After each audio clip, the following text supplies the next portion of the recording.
আপনি ব্যবসা শুরু করেন না, কিন্তু অন্যজনে তো ব্যবসা শুরু করে দিয়েছে। দেখেন, সুপারি গাছের ডাল দিয়ে প্লেট বানানো হচ্ছে, নানান আইটেমের প্লেট।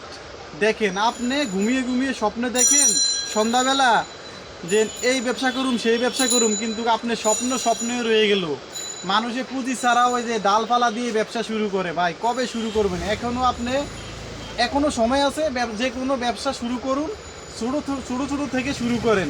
যদি না পারেন, কোনো রকমভাবে এই যে সুপারি গাছের ডালপালা টোকাই নিয়ে একটু ফ্যাক্টরিতে দিয়ে আসুন, যে 1 টাকা 2 টাকা বিক্রি হোক। বিক্রি হয়ে দিন শেষে কিন্তু সন্ধ্যা শেষে আপনি 100-200 টাকা পাবেন, সেটাই আপনার কাজে লাগবে। আপনি যদি বিক্রি না করতে পারেন, চলে আসুন চক বাজারে। এগুলো চক বাজারে অহরহ বিক্রি চলে। আপনি চলে আসুন, সুপারি গাছের ডালপালা টুকিয়ে, হ্যাঁ, কারখানাতে নিয়ে আসুন।